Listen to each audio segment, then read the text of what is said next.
You speak eloquently of the patriarchy. You catalog its crimes. You detail how it oppresses you, constrains you, limits you. You have made a comprehensive study of your victimization, a thorough documentation of your powerlessness. And then you turn to another woman and judge her body, critique her choices, question her motherhood, police her femininity, compete for male attention while calling it empowerment, enforce the very standards you claim to resist.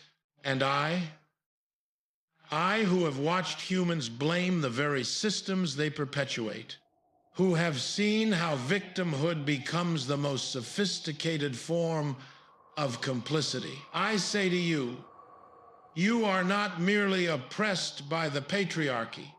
You are one of its most effective enforcers. You are not just the prisoner. You are the guard.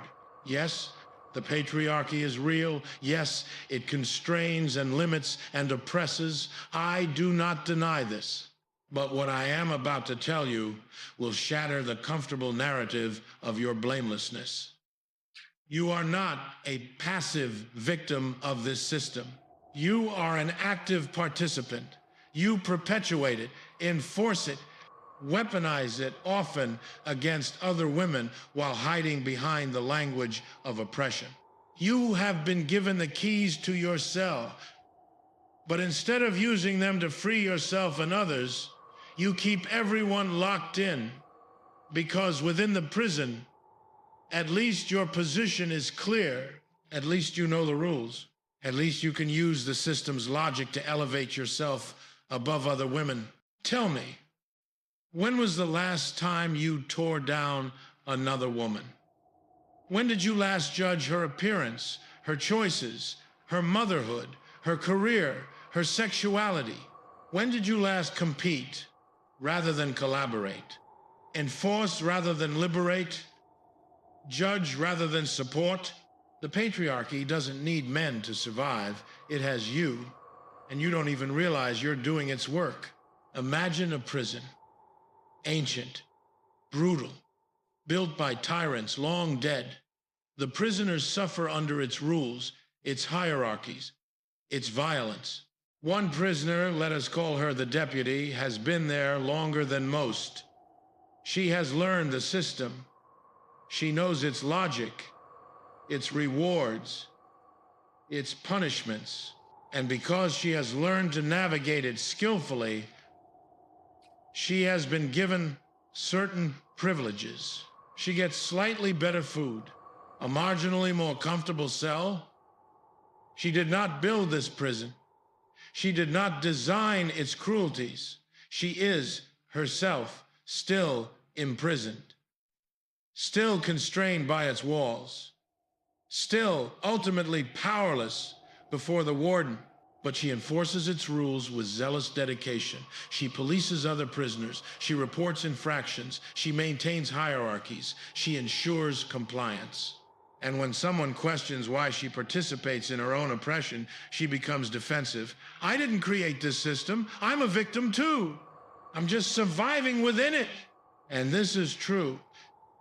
She is a victim, but she is also an enforcer. Both things are true simultaneously. And the prison functions precisely because people like her, people who are both oppressed and complicit, maintain its day-to-day operations, while the architects of the system barely need to intervene. You are this deputy prisoner, and the prison is patriarchy. You did not build it. You did not design its cruelties. You are constrained by it, but you enforce it. You police other women. You maintain its hierarchies. You compete within its logic rather than dismantling it. You use its standards to elevate yourself above other women while calling this surviving or even succeeding. And when your complicity is named, you hide behind your victimhood. But I'm oppressed too. I didn't create this system. I'm just navigating it. Yes. And also, you perpetuate it.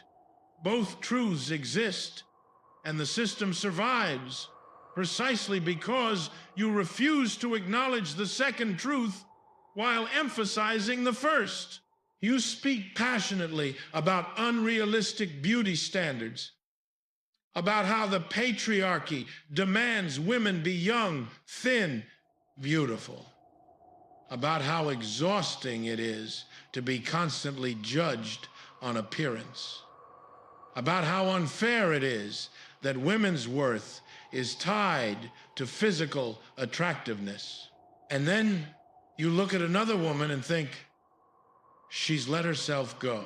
You judge her weight, her clothing choices, her decision to age naturally, her refusal to perform femininity to your satisfaction. You feel superior because you maintain the standards. You feel vindicated in your judgment because she has given up. Or perhaps you look at a younger woman, a more beautiful woman, and you feel threatened, competitive. You find ways to diminish her. You question her intelligence, her authenticity, her worth beyond her appearance, even as you resent being judged on the same criteria. You blame men for beauty standards. But when was the last time a man commented on what you were wearing compared to another woman? When was the last time a man noticed you'd gained weight compared to how often other women notice? Who actually enforces the daily, granular, exhaustive monitoring of female appearance, men or other women? The harshest judges of women's bodies are other women. The most detailed critics of women's fashion choices are other women. The ones most likely to notice you've aged, gained weight, made unflattering choices, other women. Men created the broad parameters of the beauty standard, but you enforce it daily, constantly, mercilessly. You police other women's bodies with a dedication that patriarchy itself could never match. You notice every deviation, every failure to perform femininity adequately, every sign of aging or weight gain or insufficient effort. And you do this while claiming to be a victim of the same standards. You do this while posting about body positivity. You do this while blaming men for objectification. The system doesn't need men to maintain beauty standards. It has you, and you enforce them with the zeal of the converted, with the cruelty of those who have suffered under the same standards and now ensure everyone else suffers equally.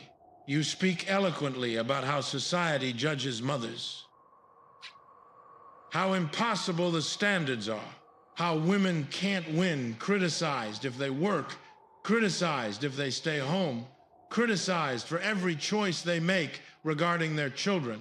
And then you see a mother make a choice different from yours, and you judge her. She works, she's neglecting her children, prioritizing career over family, being selfish. She stays home. She's wasting her education, being dependent, setting a bad example for her daughters. She formula feeds. She's not giving her baby the best start. She breastfeeds in public. She's being inappropriate. Should be more discreet. She has one child. She's denying her child siblings. She has many children. She's irresponsible, overwhelming herself. She has help. She's privileged, not a real mother. She does it all herself. She's martyr complex, making other mothers look bad. Every choice is wrong. Every path is criticized. And the criticism comes not from men who barely notice the granular details of motherhood, but from other women, from other mothers, from you. You have taken the impossible standards of motherhood, standards that do originate in patriarchal expectations of women as primary caregivers, and you enforce them with enthusiastic brutality. You weaponize them against women who choose differently than you. You use them to elevate your choices and diminish others. The working mother and the stay-at-home mother are not enemies. They are both navigating impossible expectations within a system that sets them up to fail. But you make them enemies. You position them against each other. You ensure they spend their energy judging each other rather than dismantling the system that makes both paths unnecessarily difficult. The patriarchy doesn't need to judge mothers anymore. It has successfully deputized mothers to judge each other, and you do it with such dedication that the system can simply stand back and watch you tear each other apart in its name. You speak of sisterhood, of women supporting women, of solidarity against patriarchy, and then another woman succeeds and you feel something, not joy, not pride, something else, threat, competition, the need to diminish her success or elevate your own. She gets the promotion, you find reasons why she didn't deserve it. She played politics, she compromised herself, she had advantages you didn't. She starts a successful business, you question its authenticity, its sustainability, whether she's really happy, she's in a good relationship. You look for the cracks, the compromises, the ways it's not really as good as it appears. You are not happy for her success. You are diminished by it because you have internalized the patriarchal logic that there is limited space for female success, that women are in competition for scarce resources, male attention, career advancement, social status, that another woman's win is your loss. This is patriarchy's greatest trick, convincing women that they are in competition with each other for male-defined prizes, for male attention, male approval, male-controlled opportunities. And you have accepted this logic so completely that you compete viciously while calling it feminism. You say you support women, but you only support women who don't threaten you. Women who are less successful, less attractive, less accomplished, them you can support safely. But a woman who surpasses you, a woman who achieves what you wanted, a woman who is more beautiful, more successful, more chosen, her you must diminish. Her success must be questioned, contextualized, reduced, and this competition is patriarchy's maintenance mechanism. As long as women compete with each other for male approval and male-controlled resources, they will never organize collectively against the system.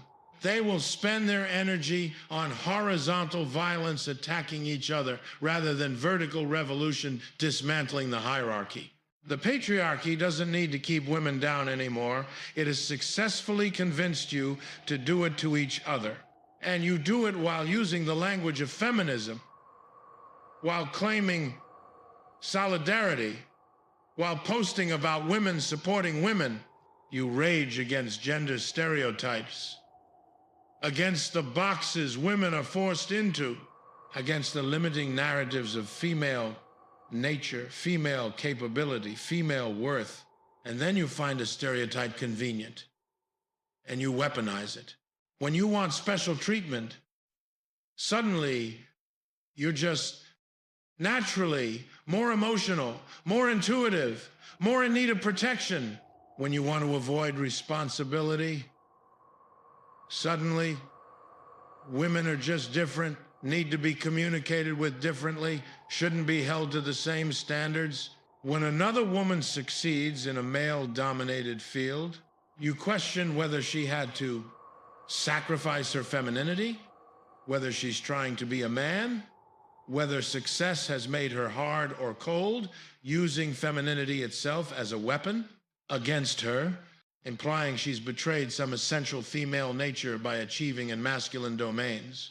When a woman chooses not to have children, you question whether she'll regret it, whether she's denying her natural purpose, whether she's really fulfilled using the same biological essentialism that's been used to limit women for centuries. When a woman is sexually confident, You call her a slut using the very sexual double standards that oppress all women to police her behavior. When a woman is modest, you call her a prude, policing her the opposite direction. When a woman dates frequently, she's desperate. When she's single, she's unlovable. The rules are impossible, and you enforce all of them. You want to be free from stereotypes when they limit you, but you weaponize them enthusiastically when they serve you, to excuse your behavior, to judge other women, to enforce conformity, to elevate yourself. This is how patriarchy survives without constant patriarchal enforcement. It has convinced its victims to internalize its logic and weaponize it against each other. You do the system's policing.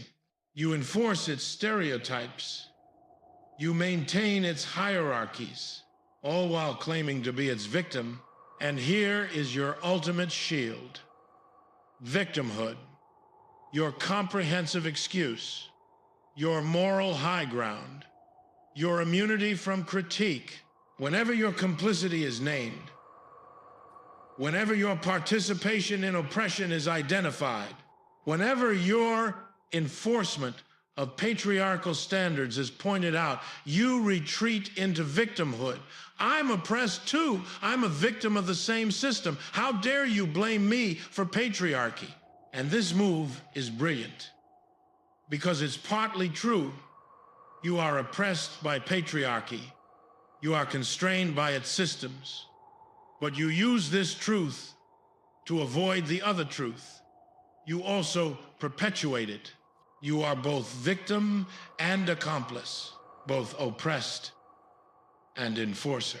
But you've learned that victimhood absolves you, that being oppressed means never having to examine your own complicity, that naming your powerlessness excuses you from responsibility for how you use what power you do have.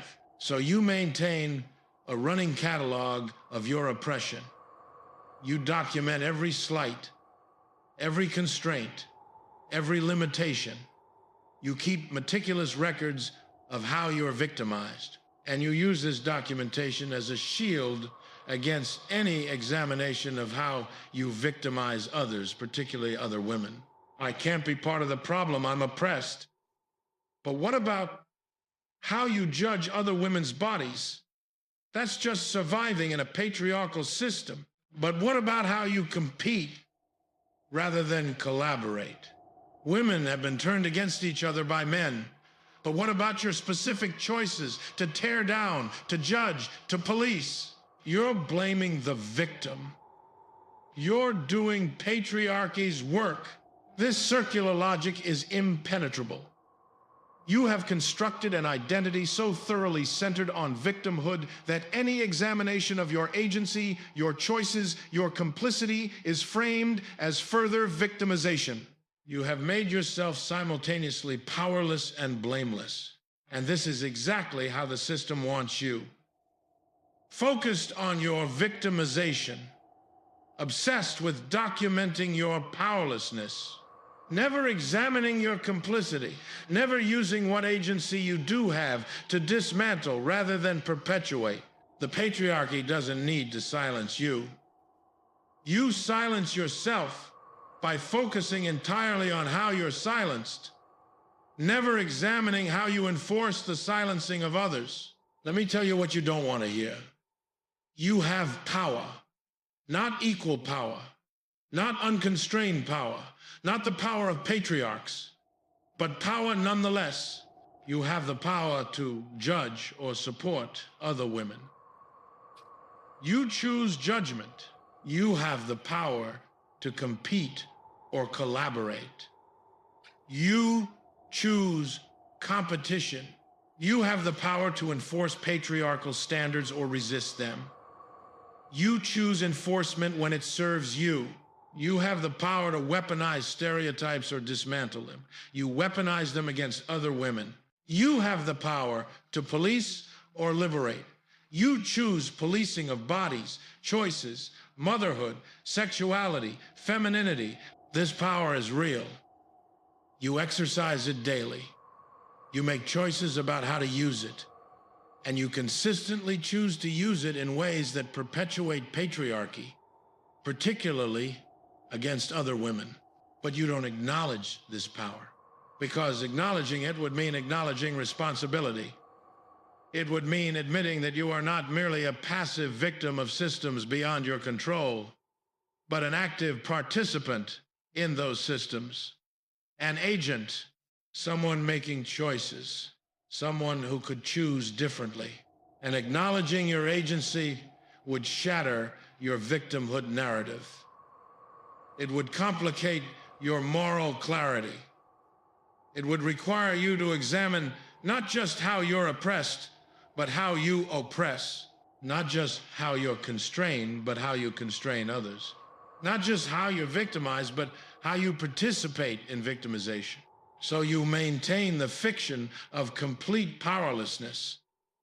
You focus exclusively on the ways you're oppressed while ignoring the ways you have power within the system. You document your victimization while never examining your complicity. And this allows you to continue enforcing patriarchy with a clear conscience. After all, victims can't be accomplices. Victims can't be held responsible. Victims are blameless, except you're not merely a victim, you're also an agent. And your refusal to acknowledge this is itself a choice that perpetuates the system. But imagine what becomes possible when you stop hiding behind victimhood and acknowledge your complicity. Not to shame yourself, not to accept blame for patriarchy, but to reclaim your agency. To recognize that if you have power to perpetuate, you have power to dismantle.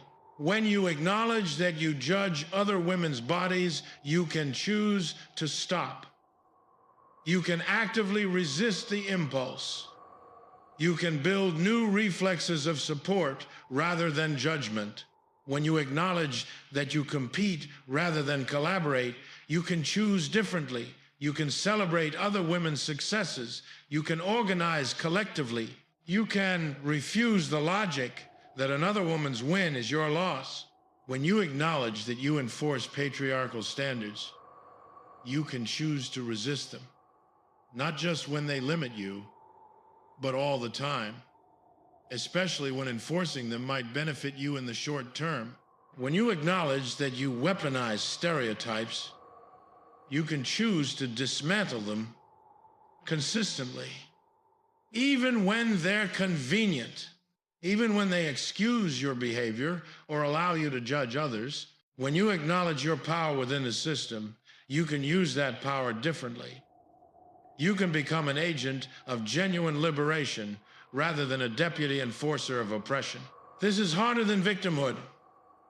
Victimhood is comfortable. It's morally clear. It's socially acceptable. It requires nothing of you except documentation of your oppression. But agency is powerful. Agency means you are not helpless. You are not merely a passenger in history. You are a participant, and you can participate differently. The patriarchy is real. It is systemic. It is powerful, but it is maintained day to day by millions of small acts of enforcement. And you commit many of those acts. You police, you judge, you compete, you enforce, and every time you do, you could choose differently. This is the transformation available to you. From victim to agent, from passive sufferer to active dismantler, from someone who complains about the system to someone who stops feeding it, especially in the ways you've been feeding it all along without acknowledgement.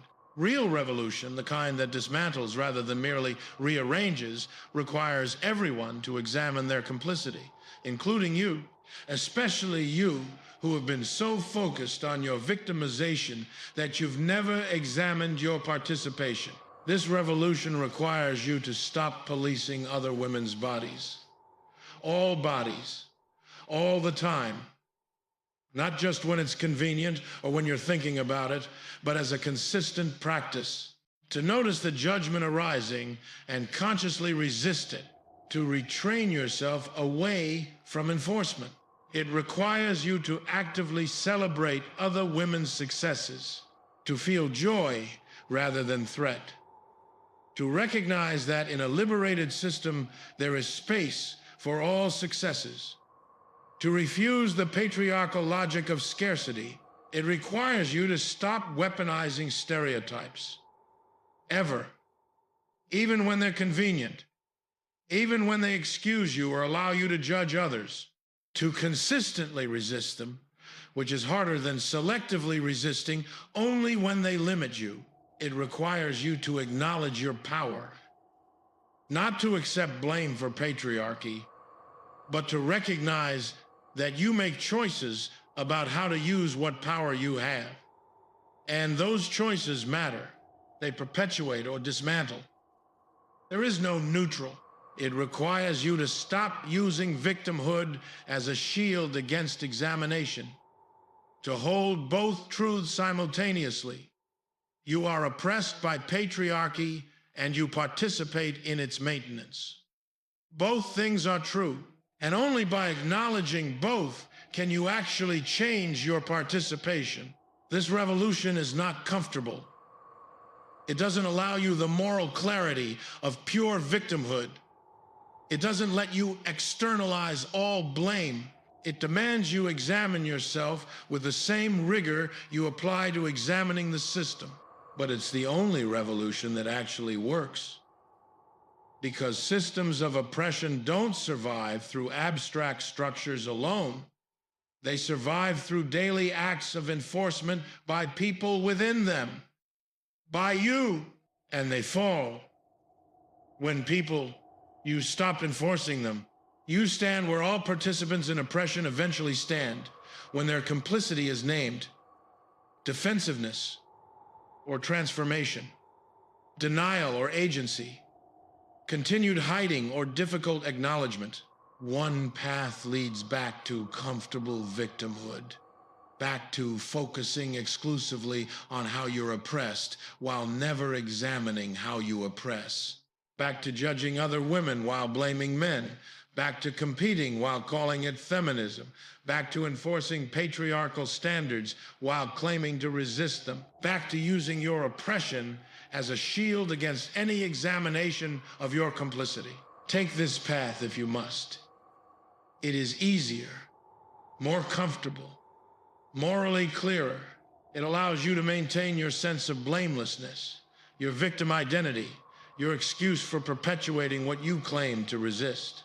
The other path leads to agency, to acknowledging that you are not merely a victim, but also an enforcer, to recognizing your power within the system and using that power differently, to stopping the policing, the judgment, the competition, the enforcement, all the ways you participate in patriarchy, especially against other women.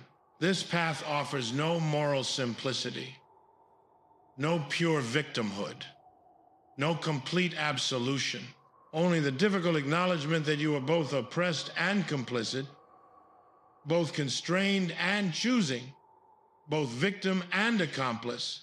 But this path offers something victimhood never can. Real power. The power to actually change the system rather than just complain about it.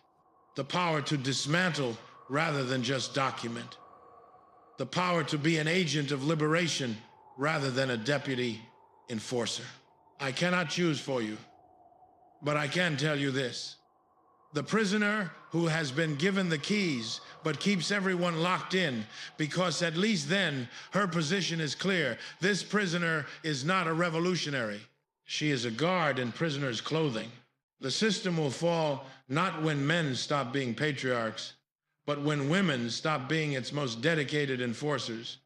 When you stop policing each other. When you stop competing for scraps. When you stop weaponizing the tools of your oppression against each other. It will fall when you specifically acknowledge your complicity and choose differently, when you stop hiding behind victimhood and claim your agency, when you use your power to dismantle rather than maintain, you are not merely the victim of patriarchy. You are one of its most effective accomplices. And only when you acknowledge this can you stop being one. The keys are in your hand. They have been for a while. The question is not whether you have power. The question is what you will do with it. Will you keep the other prisoners locked in because at least then your position is clear? Or will you use those keys, the power you actually have, to start unlocking doors? The revolution doesn't require men's permission. It requires you to stop enforcing the system you claim to resist. The choice, as always, is yours. But pretending you have no choice, that is the greatest complicity of all.